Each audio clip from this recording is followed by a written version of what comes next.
everyone, how are you all? Hope you all are doing very good. Today students, we are going to start a new chapter of class 6, which is chapter number 10 about living creatures, exploring their characteristics. Okay, let's start the chapter. See students, as we all know that living organism exists almost everywhere on the earth. ठीक है, जो living organism है वो earth पे almost हर जगह present है, like plains, mountain, desert, ocean. Okay, they are found in and around our home. हमारे घर के अंदर, हमारे घर के around, and हमारी body के अंदर भी present होते हैं हर एक living organism in the form of microorganism. ठीक है, प्लांट्स एंड एनिमल्स जो हमारे नेचर में प्रेजेंट है वो कम्प्लीटली आइसोलेशन यानी कि अकेले नहीं रह सकते हैं, वो डिपेंडेंट होते हैं किसी दूसरे लिविंग ऑर्गेनिज्म पर. एंड हमारे अराउंड जितने भी लिविंग ऑर्गेनिज्म हैं वो क्या हेल्प करते हैं, जितनी भी चीज़ें जो हमारे एक लिविंग ऑर्गेनिज्म के अराउंड होती हैं वो उसे उसके सर्वाइवल में हेल्प करती है एंड उसको हम उसके सराउंडिंग्स कहते हैं. सो दो सराउंडिंग्स जो हैं वो डिफरेंट हो सकते हैं in the kind of plants और trees, in the living style, types of soil etcetera. So now we have to discuss the topic which is types of habitat. कितने types of habitat होते हैं? So living things live in different habitats. एक habitat आपका forest, pond, sea कुछ भी हो सकता है. एक animal और एक plant जो कुछ special features acquire करता है. क्यों? अपने उस habitat पे रहने के लिए. For example, एक fish जो है वो land पे नहीं रह सकती है because उसके पास lungs नहीं है to breathe the air. Similarly, एक lion जो है वो सिर्फ forest में रह सकता है because उसको वहाँ पे animals को hunt करना होता है for the food. Okay? So जो अर्थ पे हैबिटेट्स हैं उनको 3 मेन कैटेगरीज में ग्रुप किया जाता है. दैट इज टेरेस्ट्रियल हैबिटेट और लैंड हैबिटेट, एक्वेटिक हैबिटेट और वाटर हैबिटेट, एरियल हैबिटेट और arboreal habitat. So number 1 we are to discuss about terrestrial habitat. So terrestrial habitat के अंदर उन सभी ऑर्गेनिजम्स के हैबिटेट है जो कि आपके लैंड पे सर्वाइव करते हैं. वो ऑर्गेनिजम्स जो क्या लैंड पे ही सर्वाइव करते हैं, प्रोपोगेट करते हैं, उनको टेरेस्ट्रियल ऑर्गेनिज्म कहा जाता है. Example man, lion, tiger, trees etcetera. Earth जो है बहुत सारे रिसोर्सेज प्रोवाइड करता है लिविंग थिंग्स को, जिसकी वजह से ये प्लैनेट जो है काफ़ी सूटेबल बन जाता है बहुत सारे लिविंग थिंग्स के सर्वाइवल के लिए. Next we come to aquatic और water habitat. So aquatic habitat के अंदर मेनली वो सभी वाटर बॉडीज आती हैं जो कि प्लैनेट पे अवेलेबल है, जैसे कि ponds, river, lake, seas and ocean. And फिर इन हैबिटेट्स को, एक्वेटिक हैबिटेट्स को हम फॉलोइंग मेजर कैटेगरीज में डिवाइड करते हैं. That is fresh water habitats and marine habitats. Number 1 fresh water. So river, ponds and lakes जो है उनमें सॉल्टी वाटर नहीं होता है, इसलिए इनको फ्रेश वाटर हैबिटेट्स कहा जाता है. एक पॉन्ड आपका वाटर बॉडी है जो कि लेक से छोटी होती है. रिवर आपकी लार्ज वाटर बॉडी है. लेक आपका सराउंडेड होता है by the land. Next we come to marine water habitats. So ocean and seas जो है वो हमारे प्लैनेट के सबसे लार्जेस्ट हैबिटेट है. सीज एंड ओशंस के अंदर सॉल्टी वाटर होता है, इसलिए इसे मेरीन हैबिटेट्स कहते हैं. ओशंस अबाउट 71% अर्थ सरफेस को ऑक्यूपाई करते हैं एंड ये आपके कॉमन सॉल्ट के सोर्सेज होते हैं. ठीक है, ओशन वाटर की जो प्लांट लाइफ है उसके अंदर मेरीन एल्गी, मास ये सभी इंक्लूडेड है. लार्ज वैरायटी ऑफ एनिमल्स है जो मेरीन हैबिटेट में रहते हैं, from tiny plankton to the largest animal in the world that is blue whale. Fish, whale, shark, jellyfish, crab, starfish, sea turtle, octopus, seaweed ये सभी आपके marine habitat में present है. Okay, next we come to aerial और arboreal habitat. So इसके अंदर included है air and tree. Example tropical forest. तो वो ऑर्गेनिज्म जो ट्री को यूज करते हैं अपनी एक्टिविटीज के लिए उनको एरियल और आर्बोरियल ऑर्गेनिज्म कहा जाता है. Example all the birds such as eagle, swallow etcetera. Okay, चलो. Now, a small region within a habitat with special climatic conditions to meet the requirements of certain organism better than other is called microhabitat. एक छोटा सा reason जो जिसमें एक habitat भी है और उसकी कुछ स्पेशल क्लाइमेटिक कंडीशन है जिसके थ्रू किसी भी ऑर्गेनिज्म की रिक्वायरमेंट्स को फुलफिल किया जा सके बेटर देन अदर, उसको आप माइक्रो हैबिटेट कहते हैं. For example both that is Ladakh and Kerala, ये आपके टेरेस्ट्रियल हैबिटेट को बिलोंग करते हैं, लेकिन इनकी जो क्लाइमेटिक कंडीशंस और एनवायरनमेंट है ये थोड़ा डिफरेंट होते हैं. केरला आपका बेस्ट एंड फेवरेबल हैबिटेट है for growing banana and coconut crops, लेकिन ये लद्दाख में ग्रो नहीं किए जा सकते हैं, इसीलिए केरला, लद्दाख आपके डिफरेंट माइक्रो हैबिटेट्स है with in terrestrial habitat. Now components of habitat. अब एनवायरनमेंट जो है वो कंपोनेंट्स का बना है, ये आपके बायोटिक एंड एबायोटिक कंपोनेंट्स होते हैं. एंड एक ऑर्गेनिज्म का जो सर्वाइवल है वो किसके ऊपर डिपेंडेंट है, इन्हीं कंपोनेंट्स के परफेक्ट इंटरेक्शन के ऊपर डिपेंडेंट है. सो एक हैबिटेट जो मेनली आपके living things and non living things का बना होता है, आप इन्हें कैटेगराइज करते हो as biotic components and abiotic components. First of all, we are going to discuss about biotic components. जितने भी लिविंग थिंग्स हैं इंक्लूडिंग ह्यूमन बींग्स, ये सभी हमारे एनवायरनमेंट के बायोटिक कॉम्पोनेंट्स होते हैं. ओके, ये आपके different shape, size, form and food habits में एक दूसरे से डिफर करते हैं. मेजर डिफरेंस जो इन सभी लिविंग बींग्स में वो है उनका फूड. ठीक है, सो बायोटिक कॉम्पोनेंट्स आपके वो लिविंग कॉम्पोनेंट्स हैं जैसे कि man, animal, plant, bacteria, fungi etcetera. Next we come to types of biotic components. Biotic components के कितने टाइप्स है? सो डिफरेंट बायोटिक कॉम्पोनेंट्स को कैटेगराइज किया जाता है on the basis of their role in our environment, such as number 1 autotrophs और producer. So जो green plants हैं उनको ऑटोट्रॉफ्स कहा जाता है बिकॉज अपना फूड खुद प्रिपेयर कर सकते हैं by carbon dioxide and water in the presence of chlorophyll and sunlight. And ये जो फूड मेकिंग प्रोसेस होता है प्लांट्स का, that is called photosynthesis. See carbon dioxide जो उन्हें एयर से मिलती है, वाटर जो कि उन्हें सॉइल से मिलता है, क्लोरोफिल उनकी लीव्स में प्रेजेंट होता है, एंड सनलाइट और क्लोरोफिल की प्रेजेंस में वो क्या बनाता है? Carbohydrates, that is food, and oxygen जो कि एटमॉस्फेयर में वापस चली जाती है. एंड ये इक्वेशन जो है फुल्ली तरीके से डिस्क्राइब कर रही है the process of photosynthesis. Okay, what is chlorophyll? Chlorophyll एक ग्रीन पिगमेंट है जो क्लोरोप्लास्ट में प्रेजेंट होता है ऑफ द लीव्स. क्लोरोफिल के थ्रू जो लीव्स है वो सनलाइट को एब्जॉर्ब कर सकती हैं. प्लांट्स अपना फूड खुद प्रिपेयर करते हैं उन सभी मटेरियल से जो उनके लिए अवेलेबल है in the nature. Now the organism, ऐसे ऑर्गेनिज्म जो अपना फूड खुद बना सकते हैं from the carbon dioxide and water with sunlight and in the presence of chlorophyll, उन ऑर्गेनिजम्स को प्रोड्यूसर्स कहा जाता है. एंड प्रोड्यूसर्स को आप ऑटोट्रॉफ्स भी बोलते हो. तो इसीलिए प्लांट्स आपके ऑटोट्रॉफ्स होते हैं. Auto means self and ट्रॉफ means food. And plants जो है उस फूड का यूज करते हैं एंड बाकी सारा फूड जो है वो अपने बॉडी पार्ट्स में स्टोर कर लेते हैं. जो स्टोर्ड फूड है प्लांट्स में वो यूज किया जाता है by the higher animals and human beings. इसलिए ग्रीन प्लांट को आप प्रोड्यूसर भी बोलते हैं. So usefulness of plants, plants की क्या क्या यूजफुलनेस है? सो प्लांट्स एंड ट्रीज हमें different types of medicinal compounds provide करते हैं, स्पाइसेस, फाइबर्स. ओके, ट्रीज आपको wood, gums, resin and rubber provide करते हैं. ह्यूमन बींग्स एंड एनिमल्स आपके डायरेक्टली और इनडायरेक्टली डिपेंडेंट है प्लांट्स के ऊपर फॉर देयर फूड. नेक्स्ट, कुछ एनिमल्स है जिनको शेड एंड प्रोटेक्शन मिलती है from the rain and heat from the trees only. कुछ एनिमल्स अपना शेल्टर बनाते हैं प्लांट्स और ट्रीज में. प्लांट्स एक बहुत इंपॉर्टेंट रोल प्ले करते हैं oxygen and carbon dioxide gases का बैलेंस मेंटेन करने में इन द नेचर. ऑक्सीजन को यूज किया जाता है during respiration and burning of fuels and carbon dioxide evolve. And ये कार्बन डाइऑक्साइड जो प्रोड्यूस होती है ये एटमॉस्फेयर में चली जाती है. प्लांट्स इसी कार्बन डाइऑक्साइड का यूज करते हैं अपने फोटोसिंथेसिस प्रोसेस के लिए and then in return oxygen gas release करते हैं. Volcanic eruption, decay of dead plants and animals, ये सभी भी एक्टिविटीज है जो कि कार्बन डाइऑक्साइड को रिलीज करता है इनटू द एटमॉस्फेयर. ये कार्बन डाइऑक्साइड डिसॉल्व हो जाता है partially in the oceans also, जो अल्टीमेटली सेडिमेंट्री रॉक्स बनाता है, एग्जाम्पल लाइमस्टोन. इस तरीके से दोनों ही that is carbon dioxide and water आपके जनरेट भी होती हैं एंड कंज्यूम भी होती हैं एक साइक्लिक वे में. एंड ये जो कंजम्पशन प्रोडक्शन है ऑक्सीजन कार्बन डाइऑक्साइड का, इसी से एक बैलेंस मेंटेन रहता है between the concentration of oxygen and carbon dioxide in the atmosphere. So इसीलिए हम कहते हैं कि प्लांट्स एक बैलेंस मेंटेन करते हैं between the concentration of CO2 and O2 in the nature. Now next we come to heterotrophs और consumer. So animals and human beings क्योंकि इनके पास क्लोरोफिल नहीं होता, यानी कि अपना फूड खुद से प्रिपेयर नहीं कर सकते हैं, ये दूसरे ऑर्गेनिज्म के ऊपर डिपेंडेंट है अपने फूड के लिए, और इसीलिए इनको हेटेरोट्रॉफ्स और कंज्यूमर्स कहा जाता है. सभी कंज्यूमर्स अपना फूड सेम तरीके से कंज्यूम नहीं करते हैं, इनको आप 4 डिफरेंट टाइप्स में डिवाइड करते हो. ओके, जो ऑर्गेनिज्म उस फूड को कंज्यूम करते हैं जो कि प्रोड्यूसर ने प्रिपेयर करा है, उसे कंज्यूमर कहा जाता है. एंड कंज्यूमर 4 टाइप्स के होते हैं, that is herbivores, carnivores, omnivores and scavengers. So first of all we are having herbivores. Herbivores वो ऑर्गेनिजम्स है जो सिर्फ प्लांट पार्ट्स को या प्लांट्स को खाते हैं, यानी कि ये डायरेक्टली फूड को ऑब्टेन करते हैं from the plants, example cow, giraffe, goat, deer etcetera.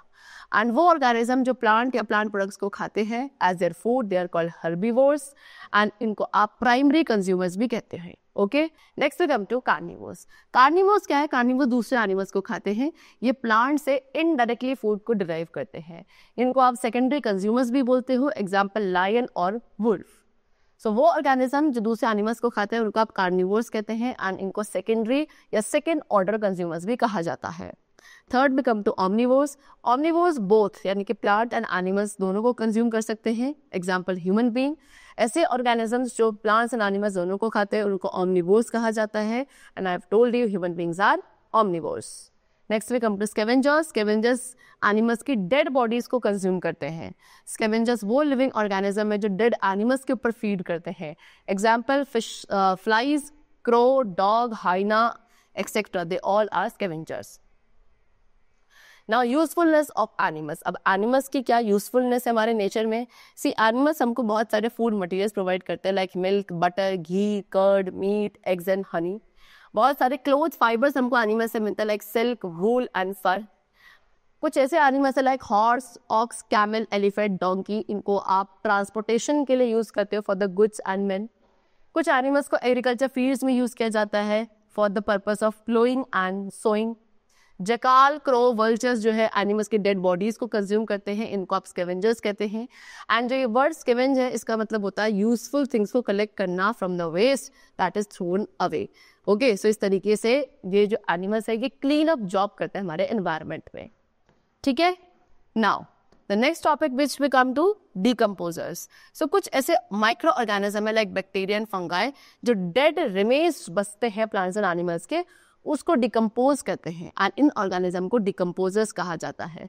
Basically decomposers का काम है जो आपके डेड एनिमल्स और प्लांट्स के रिमेन्स के अंदर न्यूट्रिएंट्स है उसको एक यूजेबल फॉर्म में कन्वर्ट करना. माइक्रो ऑर्गेनिज्म जैसे कि बैक्टीरिया एंड फंगाई ये आपके dead and decaying plant and animal matter पे लिव करते हैं. इनको आप डिकम्पोजर्स कहते हो. ये एक क्लीन अप जॉब कहते हैं. इनको डिकम्पोजर इसलिए कहा जाता है बिकॉज इनका काम है जो कॉम्प्लेक्स सब्सटेंसेस प्रेजेंट थे in dead plants and animals उनको ब्रेक करना. Animal waste and plant debris में जितने भी इन सब चीज़ों के अंदर कॉम्प्लेक्स सब्सटेंसेस है इनको एक सिंपलर सब्सटेंस में ब्रेक करना. ये क्या करता है इन सब्सटेंसेस का थोड़ा सा पार्ट कंज्यूम करते हैं अपने खुद की रिक्वायरमेंट के लिए एंड बाकी सबको सॉइल के अंदर मिक्स कर देते हैं. सॉइल आपकी फर्टाइल हो जाती है. सो वो सब्सटेंसेस जो कि डिकम्पोज किए जाते हैं by the decomposers like paper, plant and animal residue etcetera, ये सभी आपके बायोडिग्रेडेबल होते हैं. ओके, एंड वो सब्सटेंसेस जो डिकम्पोजर्स के थ्रू ब्रेक डाउन नहीं किए जा सकते वो नॉन बायोडिग्रेडेबल होते हैं. Example plastic. Okay, so what is the usefulness of decomposers. That is what कि ये आपके हेल्पफुल होते हैं लिविंग बींग्स के डेड रिमेन्स के कंप्लीट डिस्पोजल में. न्यूट्रिएंट्स जो कि आपके डेड एनिमल्स या प्लांट्स के रेसिड्यूज में बचे हैं उनको चेंज करते हैं into usable form. Okay, next decomposers काफी हेल्पफुल है न्यूट्रिएंट्स की रिसाइकलिंग करने में इन द बायोस्फीयर. ओके, चलो next we come to abiotic components. So abiotic components आपके नॉन लिविंग कंपोनेंट्स है एनवायरनमेंट के. जितने भी लिविंग थिंग्स का सर्वाइवल है वो इसी इंटरेक्शन के ऊपर डिपेंडेंट है जो एनवायरनमेंट के एबायोटिक कंपोनेंट्स के साथ उनका होता है. जितने भी नॉन लिविंग कंपोनेंट्स हैं वो आपके एबायोटिक कंपोनेंट्स हैं such as air, light, water, temperature and soil etcetera. First of all we have to discuss role of abiotic components. Abiotic components का क्या रोल है. So abiotic components जैसे कि light, air, soil, water, temperature, इसके अंदर ये सभी मिलकर हमारा एबायोटिक कंपोनेंट बनाते हैं जो कि आपका फिजिकल एनवायरनमेंट भी कहलाता है. यही नॉन लिविंग कंपोनेंट्स जो है लिविंग ऑर्गेनिज्म की लाइफ को अफेक्ट करते हैं in the different manner. Number 1 air. Air आपका मोस्ट एसेंशियल कंपोनेंट है for the survival of living beings. Oxygen and carbon dioxide आपके बेसिक कंपोनेंट्स है एयर के. एनिमल्स एंड ह्यूमन बींग्स को ऑक्सीजन रिक्वायर्ड होती है फॉर द रेस्पिरेशन प्रोसेस. इसके साथ साथ प्लांट्स को कार्बन डाइऑक्साइड की रिक्वायरमेंट होती है to prepare their food. Air आपका एज अ ब्लैंकेट भी सर्व करता है. ये हमारी अर्थ की हीट को क्या करता है, एस्केप होने से रोकता है. ठीक है. एट नाइट एयर करंट्स को आप विंड कहते हैं. विंड अपने साथ pollen grain, seed of some plant as well as spores of fungi, mosses, fern, इन सबको कैरी करती है from one place to another. इस तरीके से विंड जो है पॉलिनेशन में एंड फ्रूट्स और सीड के डिस्पोजल में हेल्पफुल है. विंड के थ्रू ही हार्मफुल बैक्टीरिया एंड जो स्पोर्स है प्लांट्स के वो भी क्या होते हैं, स्प्रेड होते हैं, जिससे एलर्जिक इन्फेक्शंस एंड डिजीजेस भी हो सकती हैं. हिली एरियाज में विंड जो है ट्रीज की शेप को इफेक्ट करता है. इन रीजन्स पे जहाँ पे स्ट्रॉन्ग विंड्स ब्लो करती है एक ही डायरेक्शन में, बिकॉज उनको ब्लॉक कर दिया जाता है हिल्स के थ्रू अदर डायरेक्शन में, तो वहाँ पे ट्रीज की जो ब्रांचेस है वो डेवलप होती है सिर्फ एक ही साइड पे एंड काफी फ्यू ब्रांचेस एंड लीव्स होती है इनकी उस वाली साइड पे जो कि विंड को फेस कर रही है. अब बात करें कोस्टल एरियाज की, तो वहाँ की जो लीव्स है वो डीपली इनसाइड से सेरेटेड होती है, सो दैट विंड का जो फोर्स है वो रिड्यूस हो। एग्जाम्पल, कोकोनट लीव्स जो है वो आपकी नैरो सेगमेंट्स में कट हो जाती हैं, you can see. Okay, now winds also causes the dispersal of pollutant. Winds का काम क्या है? पॉल्यूटेंट्स को डिस्पर्स करना भी। In the absence of wind, अगर विंड एब्सेंट है तो स्मोक एक लेयर बना लेती है एटमॉस्फेयर में, जिसको आप विंटर्स कहते हैं। ठीक है, दिस इज मोर प्रोनाउंस्ड, ये आपको विंटर्स के दौरान ज़्यादा होता है। एंड जो थिक लेयर है स्मोक की, ये आपके आई इरिटेशन, हेडेक एंड बाकी सभी प्रॉब्लम्स को कॉज करते हैं in the human beings. The bodies of birds, आपकी बर्ड्स की जो बॉडी है वो भी अडेप्टेड होती है फॉर फ्लाइट। इनकी बोन्स हॉलो होती हैं एंड एयर कैविटीज से फिल्ड होती है, सो दैट इनकी बॉडी लाइट वेट हो जाती है। इनके पास फेदर्स है, इनके फोर लिम्स जो हैं वो मॉडिफाइड होते हैं into wings for flight. Okay, now next abiotic factor which we are going to discuss is light. Okay, so plants sunlight का यूज करते हैं अपना फूड प्रिपेयर करने के लिए। जितने भी लिविंग बींग्स हैं सभी आपके प्लांट्स के ऊपर डिपेंडेंट है अपने फूड के लिए। सो ये जो चेंजेस आते हैं एबायोटिक कंपोनेंट में, ये भी लिविंग बींग्स को अफेक्ट करते हैं। अगर हम पॉटेड प्लांट्स को इनसाइड द हाउस रखें फॉर अ फ्यू डेज, तो उनकी ग्रोथ जो है स्लो डाउन हो जाएगी एंड लीव्स आपकी येलो कलर की होने लगेंगे due to lack of sunlight. तो सन जो है एनर्जी प्रोवाइड करता है in the form of heat and light. And जो ये डे एंड नाइट होता है, ये लाइट एंड डार्क साइकिल होती है, ये बहुत सारे लिविंग ऑर्गेनिज्म की डेली एक्टिविटीज को डिटरमाइन करती है। ठीक है, हम खुद को रिस्पॉन्ड करते हैं by being active during the day and sleeping at night. वहीं जो नॉक्टर्नल एनिमल्स है लाइक बैट एंड आउस, ये आपके एक्टिव हो जाते हैं जब लाइट वेव्स जो है आपकी इवनिंग में जो प्रोड्यूस होती है उनमें ये एक्टिव होते हैं। इसी तरीके से लीव्स है कैमल फुट ट्री की एंड ग्लोमोहर की, वो नाइट टाइम पे ड्रूप हो जाती है, मॉर्निंग टाइम पे ओपन हो जाती है। सनफ्लावर जो है अपना फेस टर्न कर लेता है टुवर्ड्स द सनलाइट, है ना। स्टेम एंड लीव्स जो है ज्यादातर प्लांट्स की वो इस तरीके से ग्रो होती है सो दैट उनको मैक्सिमम लाइट पॉसिबल मिल सके। सो अमाउंट ऑफ लाइट, कितनी अमाउंट ऑफ लाइट अवेलेबल है, ये एक मेजर एबायोटिक फैक्टर है जो डिटरमाइन करेगा कि किस तरीके के लिविंग बीइंग्स हैं जो उस एरिया में रहेंगे। कुछ आपके क्वाइट अच्छे तरीके से रह सकते हैं फेंट लाइट में भी जो इंडोर्स अवेलेबल होती है, लेकिन कुछ ऑर्गेनिज्म को काफ़ी ब्राइट सनशाइन की रिक्वायरमेंट होती है, जैसे कि अपोर्टुगलिका और morning glory should not be kept indoors because it need bright sunshine to grow well. Then we talk about dense forest. Dense forest में काफ़ी कम लाइट होती है जो डेंस लीव्स और ट्रीज के नीचे पेनिट्रेट कर पाती है। छोटे छोटे हर्ब्स एंड श्रब्स है जो अच्छे से ग्रो नहीं कर सकते ऐसे फॉरेस्ट में। मॉसेस जो है वो डैम सॉइल में जो शेड होती है ट्री एंड श्रब्स की, वहाँ पे अच्छे से ग्रो कर पाते हैं, इसीलिए इनकी जो लीव्स है वो अडाप्ट हो जाती है to cope with less light because इनके पास थिन कवरिंग और क्यूटिकल होती है। जबकि जो लीव्स और ज़ेरोफाइट प्लांट होते हैं लाइक अपोन्टिया, इन पे थिक क्यूटिकल होता है जो इनको प्रोटेक्ट करता है from intense light. Wide range of animals है जो ओशन हैबिटेट में रहते हैं, ये वेरी करता है according to the availability of sunlight in different region. Mostly जो वेजिटेशन है वो यहाँ अपर जोन में होती है, इसलिए जो plant eating fishes and jelly fishes है वो भी आपके अबंडेंटली इसी एरिया में प्रेजेंट है। जो फिशेस हम लोग खाते हैं वो नेक्स्ट जोन में होती है, ट्विलाइट, ऑक्टोपस एंड वर्म्स आपके मेनली डार्क बॉटम जोन में होते हैं। Next we come to water. Water भी एक एसेंशियल कंपोनेंट है हमारे सर्वाइवल के लिए। सीज, ओशन, लेक, पॉन्ड्स, ये सभी 71% अर्थ सरफेस को कवर करते हैं। वाटर रिक्वायर्ड है for growing crops in industries and for human existence. Plants जो डेजर्ट एरियाज में रहते हैं वो थोड़ा डिफरेंट होते हैं उन प्लांट्स के कंपैरिजन में जो कि आपके ऐसे एरिया में फाउंड किए जाते हैं जहाँ पे काफ़ी हैवी रेनफॉल होता है। ठीक है, ज़ीरोफाइट्स क्या होते हैं? एग्जाम्पल कैक्टी, अपोन्टिया, एलोवेरा, ये क्या डेवलप हो जाते हैं एंड अडाप्ट कर लेते हैं सो दैट ये ऐसी कंडीशन के साथ कोप अप कर सके जहाँ पे काफ़ी वाटर कम होता है और गर्मी बहुत ज़्यादा होती है। डेजर्ट जो है more than 1/3 of the world land को कवर करता है, काफ़ी ड्राई होते हैं, यहाँ पे बहुत कम रेनफॉल होता है। डेजर्ट आपके हॉट एंड कोल्ड दोनों हो सकते हैं। ग्राउंड सैंडी एंड रॉकी होता है। ठीक है, विंड्स जो है वो ब्लो करती है सैंड को ऑल अराउंड। कैक्टी जो है, कैक्टी क्या करता है? वाटर को अपनी फ्लैट ग्रीन स्पॉन्जी स्टेम्स में स्टोर करता है जो एज अ लीव सर्व करती है एंड इनके अंदर स्पाइस डेवलप हो जाता है instead of leave so that water loss ना हो।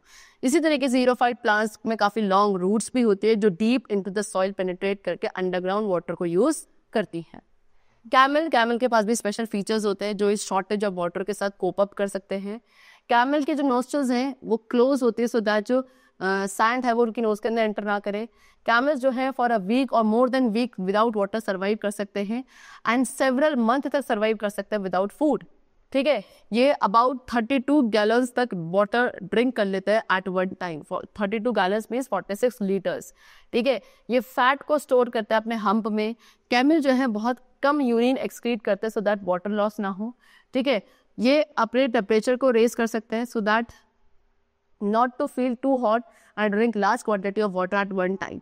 इनके लेग्स काफ़ी लॉन्ग होते हैं जो इनकी बॉडी को लिफ्ट करते हैं above the ground and help करते हैं walking on the sand.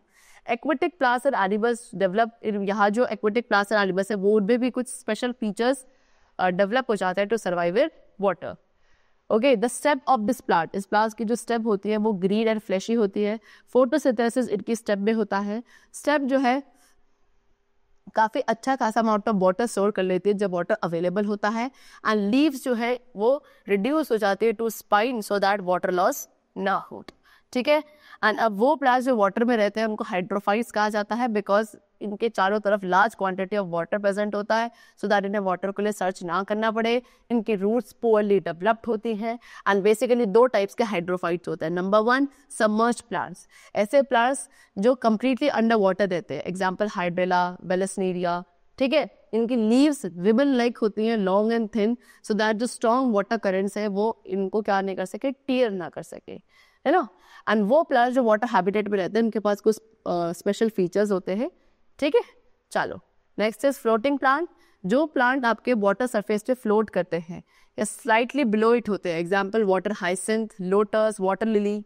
Okay, इनको आप फ्लोटिंग प्लांट्स कहते हो. इनके जो लीव्स है लार्ज एंड सर्कुलर होती है जो आपके वाटर सरफेस से फ्लोट करती रहती हैं.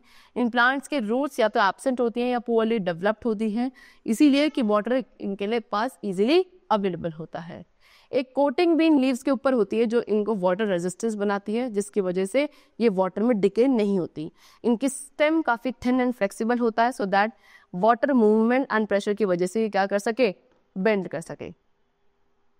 वो एनिमल्स जो वाटर में रहते हैं उनके पास कुछ फीचर्स होते हैं जो इनको हेल्प करते हैं वाटर हैबिटेट्स में सर्वाइव करने के लिए. जैसे कि एक्वेटिक एनिमल्स, इनके पास अडेप्टेशन होते हैं अपने हैबिटेट्स के लिए, है ना. एक्वेटिक एनिमल्स लाइक फिशेस, इनकी जो बॉडी शेप है वो स्ट्रीमलाइन बॉडी शेप होती है जो फ्रिक्शन को रिड्यूस करती है एंड ये स्विमिंग में हेल्प भी करती है. इनके फिन्स इनको हेल्प करते हैं टू स्विम. इनके पास स्पेशल ब्रीदिंग ऑर्गन्स होते हैं जिसके थ्रू ये इजीली वाटर में ब्रीथ कर सकते हैं, लाइक गिल्स. ओके, गिल्स क्या कहते हैं, जो ऑक्सीजन वाटर में डिसॉल्व है उसका यूज कर सकते हैं फॉर द रेस्पिरेशन. ये क्या करते हैं, जो वाटर है उसको गल्प कर लेते हैं अपने माउथ के थ्रू, फिर ये वाटर इनके गिल्स के थ्रू फ्लो करता है जहाँ पे उस वाटर में जितने भी ऑक्सीजन डिसॉल्व है वो एब्जॉर्ब कर ली जाती है एंड कार्बन डाइऑक्साइड रिलीज कर दी जाती है by the gills as it dissolve in the water and passes out. Fishes आपके मेजर एक्वेटिक एनिमल है. इनकी बॉडी स्ट्रीमलाइन शेप की होती है एंड ये फीचर्स हेल्प करता है इनको रेजिस्टेंस को रिड्यूस करने के लिए while swimming in water. Fins and tails help करते हैं कि ये वाटर के अंदर स्विम कर सके, अपने बैलेंस को मेंटेन कर सके. Next we come to temperature. Temperature जो है किसी एक जगह का वो भी वेरी करता है from day to night and from season to season. कुछ पार्ट हमारे अर्थ के जो काफ़ी हॉट होते हैं, कुछ काफ़ी कोल्ड होते हैं for plants and animals to survive. So ये जो टेम्परेचर में चेंज होता है इसका भी एक बहुत बड़ा इफेक्ट होता है on the life of organism. हर एक लिविंग ऑर्गेनिज्म जो है फ्लरिश कर सकता है over a range of temperature and इस रेंज ऑफ टेम्परेचर को कहा जाता है टेम्परेचर टॉलरेंस रेंज. ठीक है, जैसे कि पोलर बियर्स एंड पेंगुइन्स आपके कोल्ड प्लेसेस पे होते हैं. ये आपके hot and humid tropical climate में सर्वाइव नहीं कर सकते. वही अगर बात करें टाइगर एंड एलिफेंट की, ये आपके वार्म जंगल में रहते हैं, इनको आप कोल्ड प्लेसेस में नहीं देखोगे, राइट. फिर उसके बाद जो इंटेंस हीट होती है डेजर्ट समर की, वहाँ पे रैट, लिजर्ड, स्नेक काफ़ी स्लो हो जाते हैं एंड ड्यूरिंग डे टाइम ये स्लीप करते हैं. कुछ एनिमल्स हैं जो अपने एंटायर समर सीजन को स्लीपिंग स्टेट में ही गुजारते हैं, उनको आप उस मेथड को एस्टिवेशन कहा जाता है. कोल्ड रीजन्स में बहुत सारे एनिमल्स हैं लाइक हेजहॉग, फ्रॉग, स्नेक, ये क्या पूरे विंटर मंथ्स में क्या सोते हैं, इसको आप हाइबरनेशन कहते हो. ठीक है, हाइबरनेशन के दौरान ये इनएक्टिव हो जाते हैं एंड इनकी जो मेटाबॉलिक एक्टिविटी है वो मिनिमाइज हो जाती है. डेजर्ट्स में जहाँ पे टेम्परेचर बहुत ज़्यादा हाई होता है, वाटर की शॉर्टेज होती है एंड जो प्लांट्स डेजर्ट्स में ग्रो करते हैं इनकी रूट्स काफ़ी लॉन्ग होती हैं. कुछ ज़ेरोफाइट्स हैं लाइक कैक्टी, इनकी फ्लैशी स्टेम है जो वाटर को स्टोर करती है एंड लीव्स आपकी रिड्यूस हो जाती है टू स्पाइन. ठीक है, जिसके थ्रू वाटर का लॉस नहीं होता फ्रॉम द लीव्स. काउ आपके हॉट वेदर को टॉलरेट कर सकती है बेटर देन बफलोज। आपने देखा होगा बफलोज आपकी खुद को कूल करती है पॉन्ड में ड्यूरिंग समर सीजन। काउस को कभी नहीं देखा होगा कि वो खुद को क्या पॉन्ड्स में जाके कूल डाउन करती है। डेजर्ट एनिमल्स के पास जो स्किन है वो थिन होती है, जो उनको इवेपोरेशन से प्रिवेंट करती है। कैमल जो डेजर्ट्स में सर्वाइव करते हैं, इनके लॉन्ग लेग्स होते हैं जो इनको अपनी बॉडी को लिफ्ट करने में हेल्प करते हैं above the hot ground. Penguins के पास एक लेयर होती है ऑयली वाटरप्रूफ फेदर्स की एंड एक थिक लेयर होती है फैट की अंडर द स्किन, जो इनके बॉडी टेम्परेचर को रेगुलेट करती है। पोलर बेयर के पास भी फीचर्स होते हैं सो दैट क्या स्पेशल फीचर्स होते हैं सो दैट ये वहाँ के एक्सट्रीम पोल कंडीशंस में सर्वाइव कर सके। Next is soil. प्लांट्स को वाटर एंड मिनरल्स मिलता है सॉइल से। सभी एनिमल्स जो हैं प्लांट्स के ऊपर डिपेंडेंट है अपने फूड के लिए। नेचर ऑफ सॉइल किसी भी पर्टिकुलर एरिया में डिटरमाइन करेगा कि वहाँ पे किस तरीके के प्लांट्स और एनिमल्स होंगे। सॉइल अपर मोस्ट लेयर होती है अर्थ क्रस्ट की। ये कैसे बनती है? रॉक्स के ब्रेकडाउन से बनती है। सॉइल के अंदर ह्यूमस होता है जिसके अंदर प्लांट्स एंड एनिमल्स के डेड रिमेन्स होते हैं। सॉइल के अंदर पार्टिकल्स होते हैं डिफरेंट साइजेस के, लाइक स्टोन और gravel, sand, silt and clay. तो सॉइल के अंदर क्या क्या कंपोनेंट्स हैं? Soil particle, soil water, soil air, organic matter which is also known as humus and soil organism. So now we come to texture of soil. So जो top soil है उसके अंदर मेनली 3 काइंड्स ऑफ पार्टिकल्स होते हैं जो different size, look and feel के होते हैं। क्ले पार्टिकल्स आपके स्मॉलेस्ट साइज के होते हैं एंड स्मूथ टू टच होते हैं। Okay, silt particles slightly bigger होते हैं than the clay particles. Sand particles आपके काफी बड़े होते हैं as compare to silt particles and rough to touch होते हैं। उसके साथ साथ इन्हीं पार्टिकल्स के साथ साथ टॉप सॉइल के अंदर ग्रेवल भी होते हैं। ये काफी बड़े होते हैं एंड इनको इजिली पिकअप किया जा सकता है। सो ये relative amount of these particles, यानी कि कितने अमाउंट इन पार्टिकल्स की एंड कैसा इनका टेक्सचर है, इस बेसिस पर सॉइल को आप 3 मेन टाइप्स में क्लासिफाई करते हो। Number 1 sandy soil. Sandy soil के अंदर मेनली सैंड पार्टिकल्स एंड बहुत ही कम amount of clay and silt होता है। वाटर होल्डिंग कैपेसिटी जो है सॉइल की काफ़ी ख़राब होती है, वेरी पुअर, एंड ये जो टाइप ऑफ सॉइल है ये आपके डेजर्ट एरिया में होती है which is not suitable for agriculture purpose. Next we come to clayey soil. इस सॉइल के अंदर मेनली क्ले पार्टिकल्स होते हैं एंड एक काफ़ी छोटी सी quantity of organic matter silt present होता है। ये सॉइल कॉम्पैक्ट होती है एंड वाटर को होल्ड कर सकती है लेकिन एयर को ट्रैप नहीं कर सकती है। इस सॉइल के अंदर बहुत सारे मिनरल्स होते हैं जिसकी वजह से ये सूटेबल है for the growth of plants. Next we come to loamy soil. Loamy soil के अंदर clay, silt, sand and humus एक राइट प्रपोर्शन में प्रेजेंट होता है। सफिशिएंटली पोरस है जिसकी वजह से रूट्स एरेटेड भी रहती है, एक अच्छी वाटर होल्डिंग कैपेसिटी भी है एंड इसीलिए ये वाली सॉइल जो है सबसे बेस्ट होती है for the growth of plant. Okay, now interaction within the biotic components. So food जो है बेसिक नीड है सभी लिविंग ऑर्गेनिज्म की एंड इस रिक्वायरमेंट को फुलफिल करने के लिए हैबिटेट में हर एक ऑर्गेनिज्म सेवरल अदर ऑर्गेनिज्म के ऊपर डिपेंडेंट होता है एंड इसी इंटरडिपेंडेंस की वजह से फूड चेन का फॉर्मेशन होता है। So what is food chain? So nature, plants and animals, जितने भी बायोटिक कंपोनेंट्स हैं वो एक दूसरे के साथ इंटरैक्ट करते हैं अपनी रिक्वायरमेंट्स को फुलफिल करने के लिए। फॉर एग्जाम्पल कार्बन डाइऑक्साइड जो एनिमल्स रिलीज करते हैं उसको प्लांट्स यूज करते हैं अपने फूड प्रोडक्शन के लिए एंड इन रिटर्न प्लांट्स उनको ऑक्सीजन गैस प्रोवाइड करते हैं जो सभी एनिमल्स एंड ह्यूमन बीइंग्स के ब्रीदिंग प्रोसेस के लिए बहुत ज़रूरी है। फूड चेन एक ऐसी सीरीज है ऑर्गेनिजम्स की जो कि आपस में लिंक्ड होते हैं किस प्रोसेस के through? Eating and being eaten के through. Green plants and algae food produce करते हैं फोटोसिंथेसिस के थ्रू। तो फूड चेन आपके प्रोड्यूसर से स्टार्ट होती है। उसके बाद जितने भी बाकी ऑर्गेनिजम्स हैं वो आपके हर्बीवोर्स हैं लाइक डियर, ज़ेब्रा, ये प्रोड्यूसर्स के ऊपर डिपेंडेंट है अपने न्यूट्रिशन के लिए। इनको प्राइमरी कंज्यूमर कहा जाता है। सो प्राइमरी कंज्यूमर के बाद सेकेंडरी कंज्यूमर्स आते हैं बिकॉज ये प्राइमरी कंज्यूमर्स के ऊपर डिपेंडेंट होते हैं। ओके, उनको आप कार्निवोर्स कहते हैं लाइक लायन, टाइगर। ओके, चलो इसी तरीके से बर्ड्स जो है वो ग्रेन्स खाती हैं, फ्रूट्स को कैट्स खा लेते हैं एंड एक और फूड चेन है जहाँ पे ग्रास हॉपर्स जो है वो लीव्स या प्लांट्स को खाते हैं। ठीक है, that are eaten by frog and frogs को स्नेक खाते हैं, स्नेक्स को हॉक्स खा लेते हैं। सी हैबिटेट में टिनी एल्गे जिसको आप फाइटोप्लैंक्टन कहते हो ये आपके प्रोड्यूसर्स होते हैं। इनको छोटे छोटे एनिमल्स खा लेते हैं लाइक जू प्लैंक्टन एंड फिर इनको बड़े बड़े मेरीन एनिमल्स खा लेते हैं। डिकम्पोजर्स भी एक बहुत इंपॉर्टेंट रोल प्ले करता है फूड चेन में। वॉर्म्स एंड जितने भी छोटे लिविंग ऑर्गेनिज्म है सॉइल में वो इन्हीं माइक्रो ऑर्गेनिज्म के ऊपर फीड करते हैं and decaying plant and animal matter के ऊपर भी फीड करते हैं एंड इन्हीं वॉर्म्स को बाद में कौन? बर्ड्स खा जाती हैं। ठीक है, चलो, so the chapter is completed. I hope you all have understood it very well. Let's meet very soon. Till then, take care and thanks to all.